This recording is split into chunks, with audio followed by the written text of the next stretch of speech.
Galera, beleza, gente? É o seguinte, parte 2 do vídeo da Copa de 90, exatamente. O que nós vamos falar nesse vídeo aqui? Sobre as fases eliminatórias, né? A partir da fase de mata-mata ali, oitava de finais para frente, até a celebração da grande final, a grande campeã do mundo, que nesse ano foi a Alemanha, exatamente. O país aqui da camisa que eu estou usando aqui do Borussia Dortmund, beleza? Então, sem mais delongas, vamos falar da Copa do Mundo de 90, segunda parte. Rola aí, vai.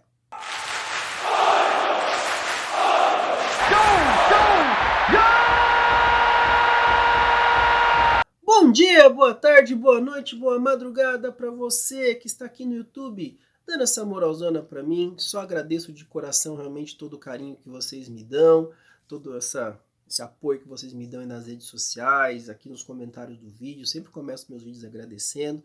Eu sei que tem gente que não gosta muito do meu estilo, né? Fala que eu explico demais, que não sei o quê. Tem gente que gosta, a gente fala que é um diferencial, né? Não consegue agradar todo mundo, infelizmente, né, gente? Eu sou professor, fazer o quê? Tá na essência. Tá? Mas eu sempre ouço esses comentários aí e vou tentando melhorar a cada momento. Realmente eu agradeço muito aí a esses comentários que eu recebo, tá bom, gente? Eu leio todos aí, tá? E peço para você também, não é inscrito no canal ainda, gente, me ajuda aí, cara, me ajuda aí a crescer o canal, tá? Ó, eu faço todo o serviço aqui, certo? Ó, eu gravo, eu edito, eu faço roteiro, eu monto cenário, eu faço toda essa parada aí, então me ajuda aí, fazer pesquisar, dá trabalho pra caramba fazer isso. Então me ajuda aí, gente, me ajuda aí a fazer o canal crescer, tá bom? Pra você não custa nada e pra mim tem um peso gigantesco, beleza? Galera, então, dado o recado, vamos falar aqui então sobre a parte 2 da Copa do Mundo de 1990. Eu falei da parte 1, tá? Fiz aqui a parte 1, vou deixar o card aqui para vocês, tá? E lá eu explico destrincho, né? Toda a primeira fase, explico forma de disputa. Então eu não vou falar mais sobre isso aqui para não ficar repetitivo. O pessoal até fala, né? Vídeo é muito longo, não sei o que, cara. Vídeo de Copa do Mundo é assim mesmo, tá? Eu procuro falar bem devagarzinho, com bastante calma. O vídeo dá aí 40, 50 minutos, mas, né? Como eu disse, tem gente que gosta. Tá bom? Mas enfim. Então vamos falar aqui então esse vídeo aqui é para falar da fase oitavas de final para frente, tá? Que é a fase eliminatórias. Beleza? Então vamos lá. Então começando aí, nós tivemos o primeiro confronto das oitavas de final, que aconteceu no dia 23 de junho, tá? No estádio São Paulo, em Nápoles. Estádio São Paulo que depois muda de nome, né? Que agora é Diego Armando Maradona, né? Nesse estádio aí aconteceu um confronto entre duas das grandes surpresas da primeira fase.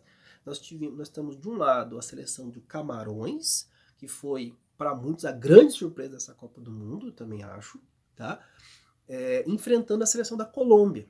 E a Colômbia, que se classificou num grupo que tinha a Alemanha, inclusive no último jogo da primeira fase, empatando com a Alemanha, um jogo que a princípio teria perdido, né? E o Rincon, né? Fred Rincon, foi lá e fez o gol que empatou o jogo e classificou a Colômbia para a segunda fase. E a seleção camaronesa, que foi primeira do grupo, que tinha a Argentina. Ainda tinha mais a União Soviética e a seleção da Romênia. Então, um grupo bem respeitado, e a seleção camaronesa foi lá e foi primeira desse grupo, né?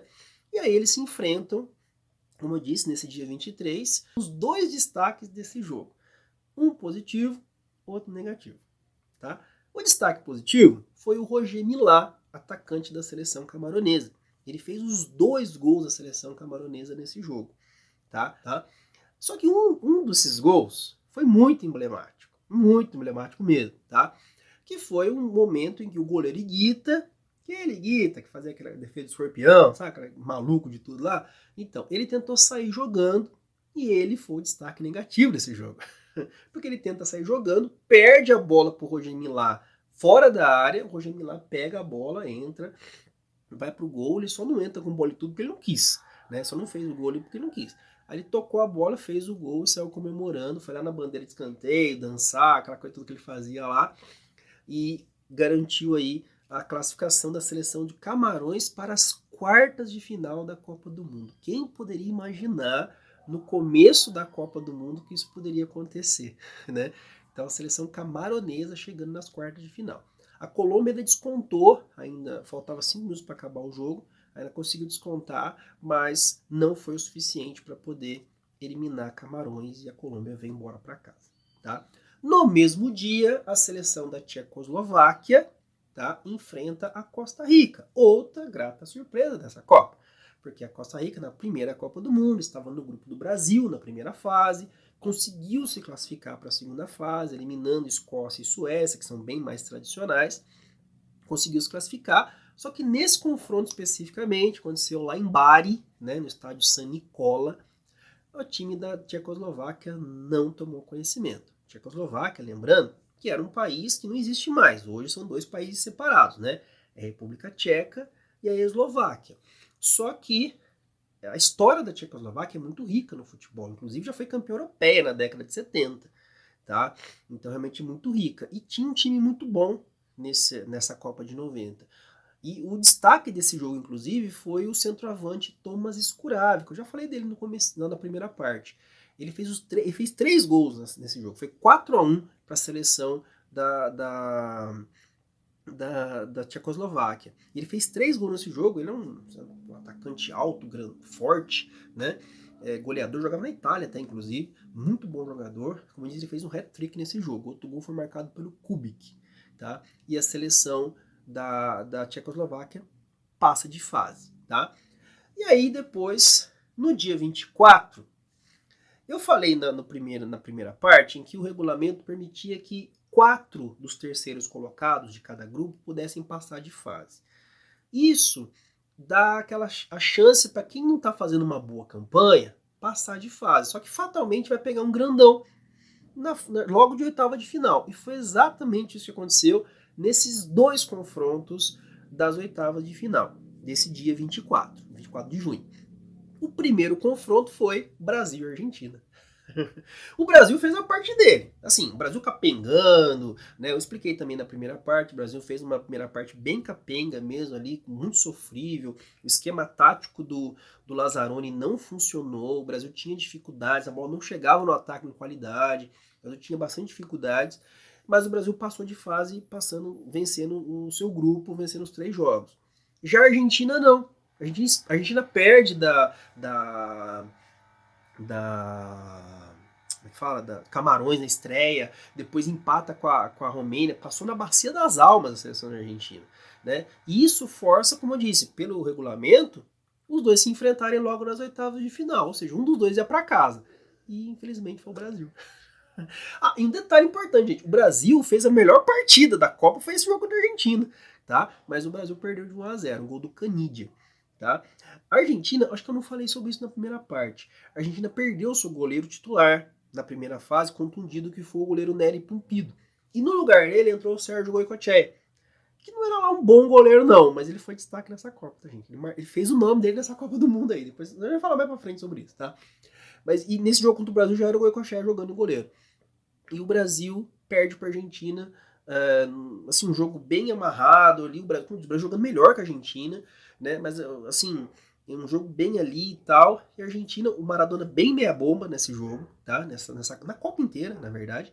Ele pega uma bola no meio-campo, 35 do segundo tempo mais ou menos, ele pega a bola no meio-campo, de uns 2, 3 jogadores brasileiros, toca, o Canidia sai na cara do gol. O Tafarel, que é o goleiro do Brasil, sai, ele dribla o Tafarel e toca pro fundo do gol e faz o único gol daquele jogo e garante assim a classificação da Argentina e a eliminação da seleção brasileira. Tá? Como eu disse, era muita crítica em cima do Lazzaroni, né? Depois ele nem vai mais nem continua na seleção, mas realmente assim, foi bem decepcionante a campanha do Brasil naquela Copa. Tá? E no outro jogo, desse mesmo dia 24, nós tivemos o confronto entre Alemanha e Holanda. E esse jogo, gente, tem muita coisa nesse jogo, tá? Vamos lá. Esse jogo aconteceu no estádio Giuseppe Meazza, em Milão, na Itália. Tá? Eu não falei, o jogo do Brasil foi em Turim, tá bom? Só pra deixar claro. Voltando aqui. No estádio em Milão, na Itália, tá? Isso é importante. Então tem coisa importante pra falar sobre isso. Mas olha só. Esse jogo, como eu falei, a Holanda foi muito mal na primeira fase. Mas muito mal. A Holanda chegou a essa Copa do Mundo com o status de favorita. Ela tinha ganho 2 anos antes a Eurocopa. passando por cima. E a Eurocopa que eles ganharam da Alemanha. Da Alemanha que eles ganharam. E a Holanda, que tinha o seu principal jogador, o seu trio de ataque lá, que era o Gullit, o Van Basten e o Rijkaard, que jogavam no Milan. E o jogo em Milão, né? E esse jogo, assim, o Milan tinha sido campeão europeu nas últimas 2 temporadas, em 89 e 90. Então tava arrebentando, os caras estavam muito bem nessa Copa, nesses anos, né? Só que nessa Copa específica foram muito mal, mas muito mal mesmo. Perdão, gente. E o jogo contra a Alemanha acontece exatamente porque a Alemanha foi mal, porque a Holanda foi mal na primeira fase. Esperava-se até a final dessa Copa pudesse ser entre a Alemanha e Holanda. Só que a Holanda diz muito mal. Foi 3 empates na primeira fase. A Holanda só passou de fase por causa desse negócio de passar três, os terceiros colocados poderem passar. Senão não tinha passado, tá? Não tinha ido avançado de fase. Né? E aí esse confronto contra a Alemanha tinha o seu trio principal de jogadores, que era o Gullit, o Matheus, o Klinsmann e o Andreas Brehme, jogavam na Inter de Milão. Então, e o jogo em Milão, o jogo no estádio San Siro. Então, olha que jogo que era esse, cara. Olha que coisa maravilhosa que a Copa do Mundo ofereceu, só que de uma forma muito prematura, né? Se esperava isso acontecendo lá na frente, mas aconteceu antes ali, né? E aí a seleção da Alemanha vence a Holanda por 2-1, tá? A Alemanha jogando muito melhor, a Alemanha, os gols foram só no segundo tempo, os gols foram marcados pelo Klinsmann e pelo Brehme, que são jogadores da Inter, né? Na época, eram jogadores da Inter na época. E o Kilman descontou para a seleção da Alemanha, para a Holanda, perdão, batendo o pênalti já aos 44 do segundo tempo, tá? Então, a Alemanha elimina a Holanda. Ainda tem mais uma coisa, eles estavam no mesmo grupo nas eliminatórias, tá? Tem mais essa ainda, tem mais detalhe ainda, tá? E aí depois nós tivemos, então, no dia 25, tá? A seleção da Irlanda enfrentando a Romênia, tá? Assim, um jogo mas muito meia boca. Mas muito meia boca mesmo, tá, gente? A Romênia era um time melhor tecnicamente que a Irlanda. Tá? Isso não tem o que discutir. A Romênia tinha Lakatos, Popescu, Raj, era muito melhor. Só que a Irlanda era muito muito bem organizada taticamente. E isso levou, assim, acabou sendo mais, acabou assim, sendo mais fundamental do que a qualidade técnica da Romênia, né? E a Romênia, e o jogo foi amarrado 0-0, né? Tanto no tempo normal quanto na prorrogação. A Romênia não conseguiu furar o bloqueio da Irlanda e o jogo foi para os pênaltis. E nos pênaltis, a Romênia perde o último pênalti com o Timofte. Ele bate o pênalti, perde o pênalti e a seleção da Irlanda, que não perdeu nenhuma cobrança, acaba se classificando para as quartas de final desse jogo. Inclusive, quem apitou esse jogo foi o Zé Roberto Wright, brasileiro. Tá bom? Aí depois nós tivemos o jogo no mesmo dia, no dia 25 de junho, a Itália jogando contra o Uruguai, tá? No Estádio Olímpico de Roma. A Itália que já tinha feito o último jogo da primeira fase muito bem contra a Tchecoslováquia, também repete a atuação, repete o mesmo nível de atuação contra o Uruguai. Com 2 gols no segundo tempo, vence o Uruguai por 2-0, com gols do Schillaci e do Aldo Serena. Serena que era atacante da Inter de Milão, né? Assim como os alemães lá, né? Ele vai lá e faz o segundo gol e classifica a seleção italiana para as quartas de final. E a Itália mostrando, né, que não estava de brincadeira nesse campeonato, que realmente veio para brigar e para ser campeã, mostrando um futebol para isso, tá? E no último dia de oitavas de final, no dia 26 de junho, nós tivemos a Espanha enfrentando a Iugoslávia, tá? A Iugoslávia, que também é um país que hoje não existe mais, né? Se desmembrou, tem um monte de país hoje, né? Tem um monte, né? Croácia, Bósnia, Montenegro, Sérvia, Eslovênia, é um monte, Kosovo, é um monte agora, né? Aí a seleção da Iugoslávia, se não me engano, foi até a última Copa que a Iugoslávia jogou como Iugoslávia. Foi isso mesmo, a última Copa. Tanto a Tchecoslováquia quanto a Iugoslávia, tá? As duas. Tá? Mas a Iugoslávia venceu a seleção da Espanha. Tá? A Espanha, que tinha feito uma boa Copa do Mundo em 86, que tinha um bom time também na Copa de 90, mas a Iugoslávia era melhor. A Iugoslávia tecnicamente era melhor. A Iugoslávia vence por 2-1, mas precisou da prorrogação para vencer esse confronto. Terminou 1-1 no tempo normal e 1-0 para a Iugoslávia na prorrogação. Os 2 gols da Iugoslávia foram marcados pelo mesmo jogador, o Dragan Stojkovic. Esse cara eu já falei aqui em vídeo anterior do canal. Quem acompanha aqui sabe. Tá? Eu vou deixar o card aqui para vocês, mas ele faz aniversário no dia 3 de março, mesmo dia que eu, tá bom? Então por isso que já foi falado aqui ele aqui, tá? E o gol da Espanha foi marcado pelo Julio Salinas, que é um grande jogador da história do Barcelona, né? Um atacante, né? Ponta esquerda, muito bom jogador. Esse jogo aconteceu na cidade de Verona, lá na Itália. E o último jogo, a vitória da seleção da Inglaterra sobre a Bélgica. Né? A Bélgica, que tinha sido quarta colocada, semifinalista na Copa de 86, tinha vindo muito bem nessa Copa de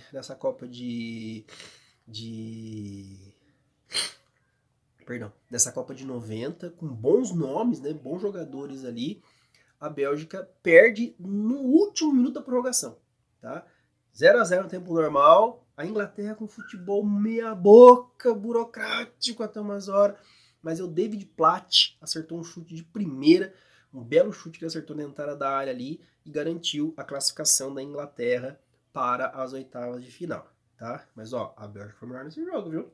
Foi bem melhor nesse jogo, tá? Eu lembro bem desse jogo aí, tá?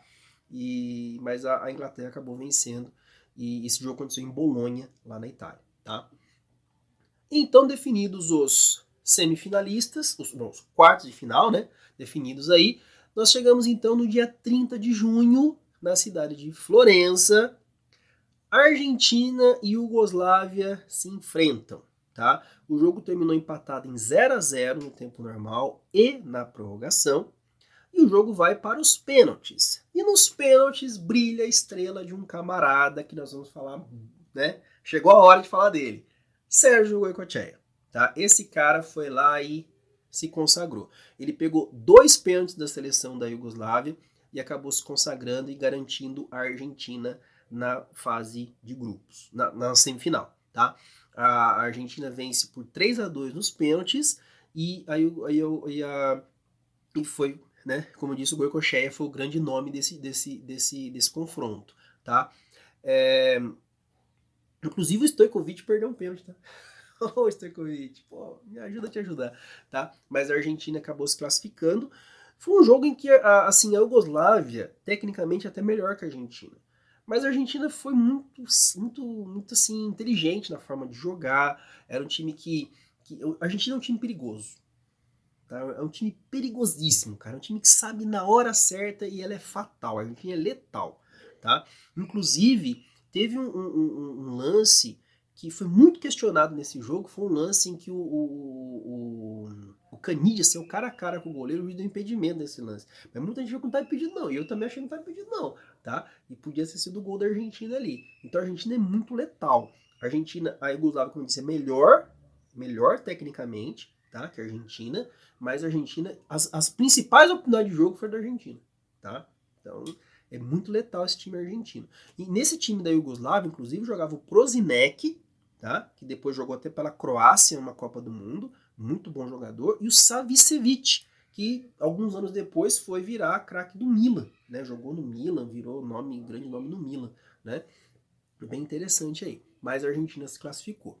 No mesmo dia, Irlanda e Itália se enfrentaram, também no Estádio Olímpico de Roma.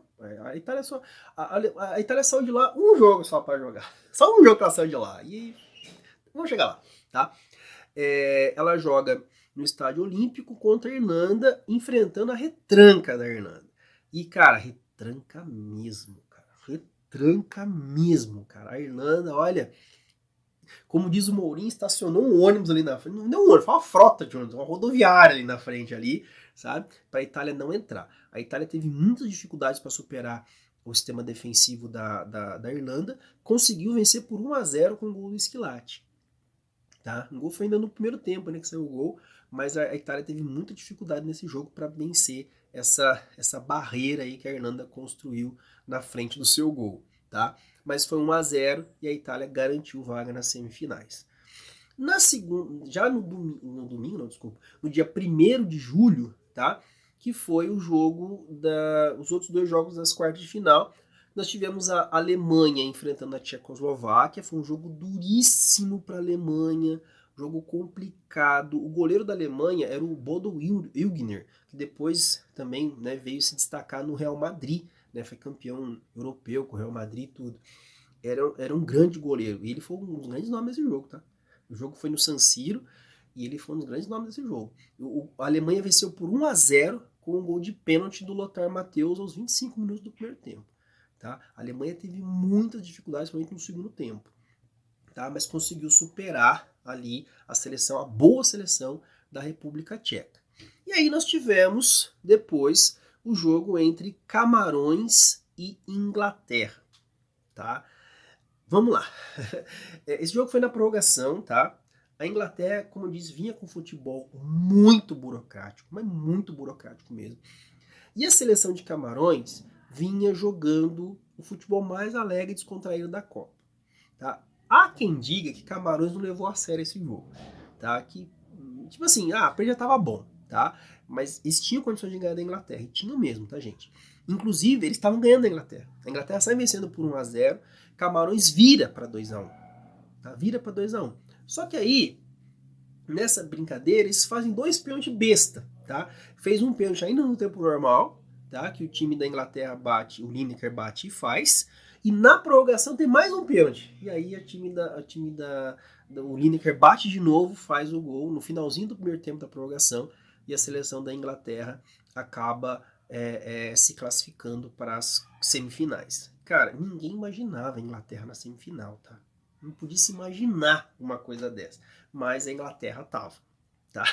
Não dá pra explicar, tá? Pelo futebol que a Inglaterra tava fazendo, não podia passar nem a primeira fase. Se eu tivesse em outro grupo na primeira fase, fatalmente teria ficado, tá? Então, mas estava na semifinal, certo? E aí nós chegamos, então, nessas semifinais, no dia 3 de junho, tá? Dia 3 de julho já, perdão, mês de julho já. Argentina e Itália fazem a semifinal, tá? Esse jogo aconteceu em Nápoles, tá? Ou seja, foi o primeiro jogo que a Itália saiu de Roma para jogar. E esse jogo, gente, foi o que eu falei para vocês. Até então, a Itália não tinha tomado gol na Copa. Eu falei na primeira parte que o Zenga, que era o goleiro da Itália, ele ganhou até um prêmio lá, coisa lá de ser o goleiro que mais tempo sem ser vazado na Copa do Mundo. E realmente ele ganhou nesse jogo, até inclusive que ele ganha, tá? E ele assim, o Zenga era um goleiro da Inter de Milão. Né? Um bom goleiro, muito bom goleiro ele, né? Só que ele viu mascando chiclete. Cara, eu não sei como que ele fazia isso, cara. Não sei como, cara. Não sei como. Ele engolia aquele negócio. Mas enfim, ele era muito bom goleiro. E aí o jogo acontece em Nápoles. Só que tem uma história na Itália de que o sul e o norte eles não se bicam, e Nápoles fica mais no sul e tal. E o Maradona era o ídolo do Nápoles, tá? E aí ficou aquela coisa de que o Maradona é muito... Tanto que o estádio hoje lá se chama Estádio Diego Armando Maradona, entendeu? Depois que ele morreu, virou o nome Maradona. E aí o torcedor ficou naquela coisa. Há quem diga que tinha gente torcendo pra Argentina por causa do Maradona, contra a Itália, tá? Não sei dizer isso pra você, mas que realmente isso aconteceu, essa divisão, isso aconteceu. E o Maradona foi lá e usou isso a favor dele. Falou assim, ó, galera, ó, o cara fica a vida inteira aí, pessoal de Nápoles, né, tratando vocês aí como um zero à esquerda. Agora vocês vão torcer pra ele? Pô, torce comigo, eu sou daqui, torce comigo. O Maradona também é muito safo, né? Foi lá e aí aconteceu isso, cara. E o jogo foi um jogo bem pau a pau ali, bem disputado. A Itália sai vencendo por 1-0 aos 17 minutos de jogo com o Schillaci, tá? Ele faz o gol dele lá. Como eu disse, Schillaci tá fazendo gol perto de tudo que é jogo. Só que no segundo tempo, tá? Mais ou menos ali os 22, 23 do segundo tempo, o Canidia, numa bola jogada na área, o Zenga sai meio catando borboleta, o Canidia vai lá, toca de cabeça e faz o gol. O primeiro gol que o Zenga tomou na Copa do Mundo. E a Argentina faz 1-1, esse jogo empata ali e o jogo vai para a prorrogação. A Itália foi melhor que a Argentina, tá? Deixar claro isso, a Itália foi melhor que a Argentina. E o Goicoechea não era um goleiro que inspirava muita confiança. certo? Não esperar muita confiança, não. O Zenga era um goleiraço, mas o Goicoechea não. E aí o jogo vai para os pênaltis, e aí os jogadores começam a bater os seus pênaltis. Foi 4-3 para a Argentina. A Argentina vence a Itália nos pênaltis, 4-3, com destaque para Goicoechea, que pega 2 pênaltis nesse jogo. E um detalhe importante, que a gente tem que ressaltar aqui, de quem ele pegou esses pênaltis. Ele pegou, o primeiro pênalti ele pegou do Roberto Donadoni, que era um dos craques do Milan, naquela jogando muito. O Milan venceu com 2 títulos europeus seguidos, e ele foi um dos líderes daquele time do Milan. Ele pegou no Donadoni. E depois ele pegou o pênalti do Serena, que é artilheiro na Itália. Entendeu? Ele pegou os dois. A Argentina não errou nenhum pênalti. O Maradona, inclusive, o pênalti que o Maradona bate foi logo depois do pênalti que o Donadoni tinha perdido. Ele vai correndo, ele vem, pega e só dá aquela roladinha no canto. Cara, olha. Depois o Serena perde o pênalti e aí a Itália fica fora perde ali a vaga na final e a Argentina se classifica para a grande final. Tá? E na outra semifinal, esse jogo aconteceu, como eu disse, no dia 3 de junho. No dia 4 de julho, acontece em Turim. Tá? O juiz também era o Zé Roberto Wright. Olha que legal, hein? Tá? O Zé Roberto Wright também era o juiz desse jogo. Teve muita gente que disse que o Wright poderia ter apitado a final. Tá? Ele só não apitou porque nas últimas 2 Copas do Mundo tinha sido brasileiro. Tá? Em 82 foi o Arnaldo César Coelho. E em 86 foi o Romualdo Arp Filho. Tá? Fatalmente o Wright tinha apitado a final. Tá? Mas aí o que aconteceu? As times da Alemanha Ocidental e Inglaterra se enfrentaram nas semifinais. Esperava-se uma Alemanha muito mais superior à Inglaterra, até massacrando a Inglaterra. Não foi isso que aconteceu na prática, assim, no resultado. Mas o jogo em si, a Alemanha teve muito mais volume de jogo. A Alemanha faz 1-0 com o Andreas Brehme, né, o lateral artilheiro, né, faz 1-0, mas a Alemanha com muito mais volume de jogo. A Inglaterra empata com o Gerd Lineker, tá? Sempre ele, né? Empata com ele. Até a Inglaterra esboça o gol do Lineker foi aos 35 do segundo tempo, né? Até esboça ali uma reação, um domínio e tal, mas a Alemanha realmente foi superior, tá? E aí depois, nas cobranças de pênalti, foi muito parecido, tá? Bem parecido, foi 4-3 para a Alemanha, como foi a Argentina e Itália, 4-3 para a Alemanha, a Alemanha vence, o Jürgen defende um pênalti, né? E quem perdeu o pênalti, por exemplo, para a Inglaterra foram o Pierce e o Chris Waldon, né? Eles acabaram perdendo seus pênaltis e a seleção da Alemanha chega à final da Copa. Aí você vai falar assim, peraí, a Alemanha chega para a terceira final de Copa seguida? Uhum. Mas peraí, a final Alemanha e Argentina igual que foi em 86? Uhum. Só que a Alemanha tinha perdido as últimas 2 Copas do Mundo que ela chegou na final, né? Inclusive a última para a Argentina. Então a Alemanha tinha que ganhar, né? O importante para a Alemanha era ganhar esse jogo, né? Tinha que ganhar de qualquer jeito. Mas vamos lá. Vamos então, antes de a gente falar da grande final, vamos falar da disputa de terceiro e quarto, que foi um grande jogo, foi um jogo bem interessante. Sempre o jogo terceiro e quarto é um jogo mais leve, né? Mais light ali e tal. Isso aconteceu também, tá? Itália e Inglaterra jogaram, o jogo da ressaca, né? Como a gente fala, né?